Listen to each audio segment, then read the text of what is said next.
Sci-Fi, will you quit fiddling with that Arkansas toothpick of yours? I know it's your new toy, and it's all shiny and nice. Put it away. You can play with it once we hit the ground. Alright people, listen up. We're in the red zone now, and we're coming up on our drop point. But we're not there quite yet. We got a bit of time left. I'm not going to bore you all with a pep talk or a speech on tactics or something like that. You all know exactly what you're about. You all know exactly what the plan of action is once we set boots on the ground. It's just another strike mission. An awkward urban area that we can't clear with drones, so we gotta go in with strike specialists like you. We talked about all this back at base, and you've all done the very same thing a dozen times already. So just sit back and relax, listen to some music or a book on your comm sets, maybe take a quick nap, whatever. Do whatever helps you get into the zone and get ready for this next drop. I'll let you all know when we're ready to crack the doors and spread our wings.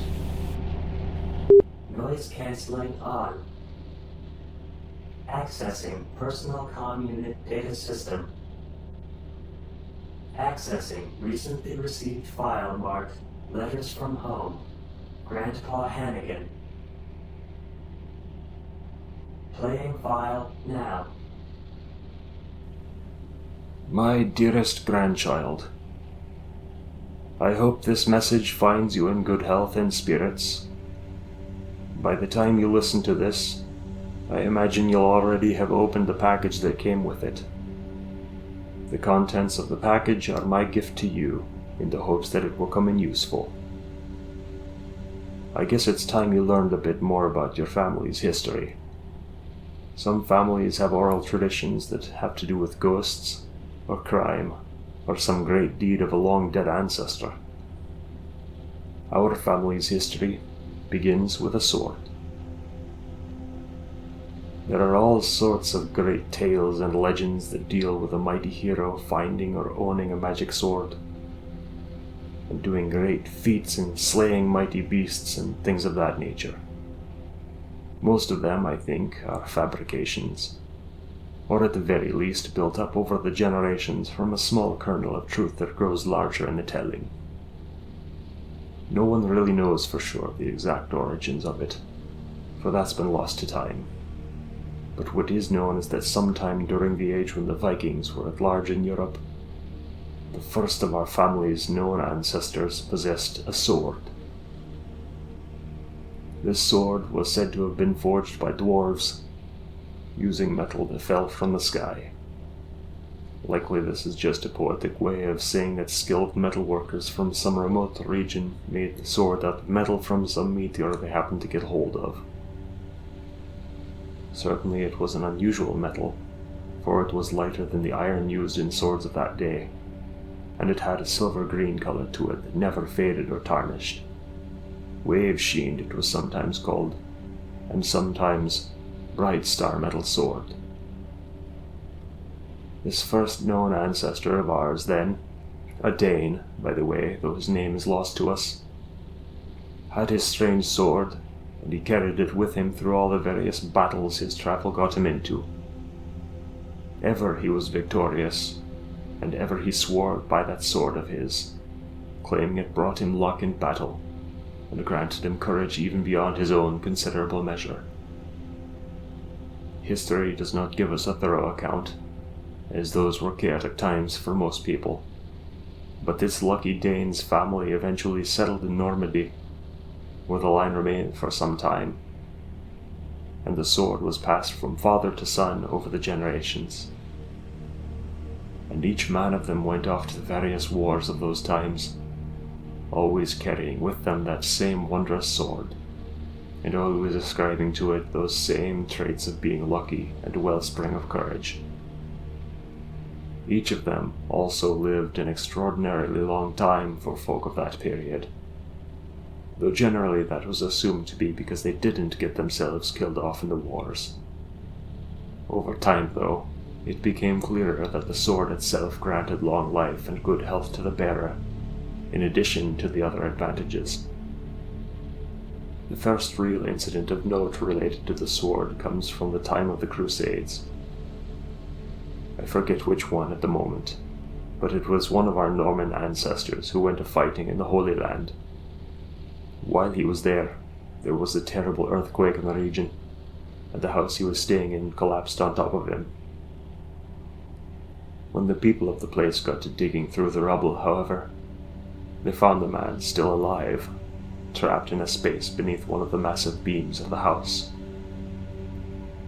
His sword had somehow been propped up or tossed upright during the earthquake, and it so chanced that the beam had fallen directly onto the sword, snapping off the handle at the hilt, but sparing the length of the blade. The Crusader was so astonished by this event, he had the sword remade, grinding down the broken-off part into a new handle and having new fittings and sheath made for it, and he continued to use the sword in many a battle thereafter, and he lived a long time. Thus the sword continued to be passed down through the family line, generally passing from father to son, but occasionally to the eldest daughter if there were no sons, and this happened a few times. One portion of the family tale speaks of a raid on the family manse by bandits, and of how the lady of the house destroyed 10 of the bandits and wounded the rest before they all fled before her wrath and the sword's bright blade. Another of our family's women decided to take up a life of piracy on the high seas, and brought the heirloom blade with her. She came back some years later with a husband and a considerable amount of wealth she'd obviously gotten through questionable means. And the years passed, and the family line continued on, and the sword continued on with the family, moving from place to place as a new bearer took it up and relocated with the wars and the fortunes of the day. The sword was carried by my own great-great-great-grandfather during the American Revolution. It went to war again during the American Civil War, this time carried by my great-great-grandfather and used to considerable effect. My great-grandfather bore the blade during the First World War, where he created a name for himself in the trenches of France as the crazed swordsman who would rise up out of the very mud of the trenches and surprise attacks behind enemy lines. He did this sort of thing for months before catching a chance spray of bullets from a machine gun. Fortunately, the bullets struck the sword first, smashing it in half and destroying the handle. Somehow my great-grandfather was able to keep the blade end in his possession, and while recovering in a hospital, he contrived to fashion it into an oversized knife that he passed on to my grandfather, who carried it with him in the battles in the Second World War. It was from my grandfather that I learned the bulk of the history of this storied weapon, for though my own father carried it with him during his time of military service, he was remarkably closed-mouthed about that period of his life. I did gather from various conversations that the blade saw regular use in my father's hands, and that he was not pleased about this, but he was glad to have survived his time of service. And in due course of time, the family's storied heirloom passed into my own hands. I myself have never possessed the military inclination, and indeed was never much of an adventurer of any sort. Yet I kept the blade, displayed prominently in my study for many years as a treasured piece of family history. Your father, God rest him, died before his time, taken from us along with your mother on the night of screams. I've often wondered privately if things might have turned out differently had I handed down the family blade to your father instead of holding on to it so long myself.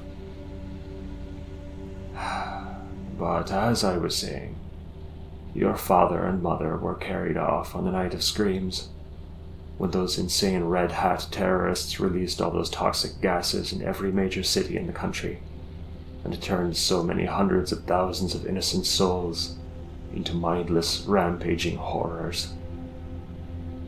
So many died on that night, and the aftermath of it is still with us to this very day. The gases which turn rational men and women into ravening zombies. They still come forth in new places from time to time, creating new seasons of terror, but never so bad as on the night of screams. It is by complete and sheer accident that you were left with us, myself and your grandmother, that is, while your parents went out for a night to themselves. You would not remember the horrors of that night, being as young as you were, but I can assure you that it was an experience I pray God I never have to repeat.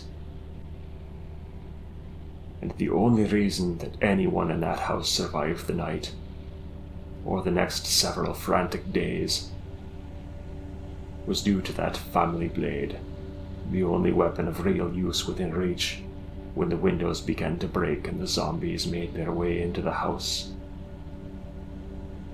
Of most of that fatal time, I will only say in this letter that the moment I took up that blade to defend the household, I felt that I had every one of my battle-hardened forebears at my side, and I knew in that moment that all of the stories about the weapon were true.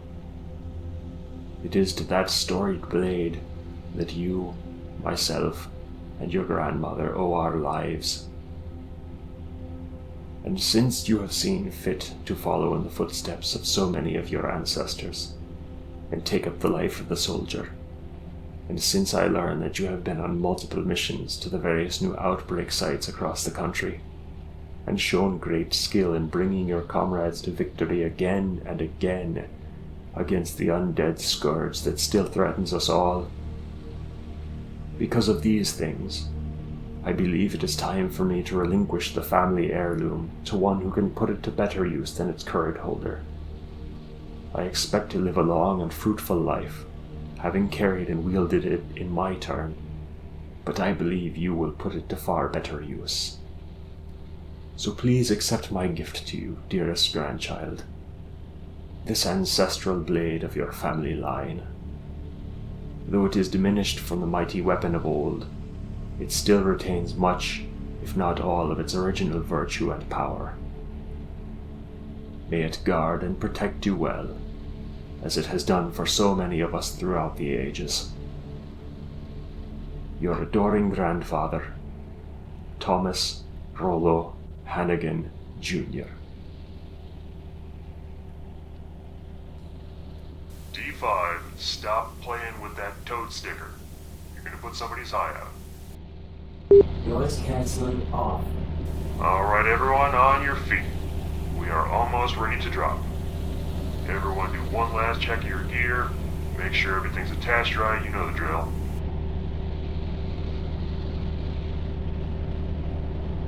We all good? Okay. Crack the doors.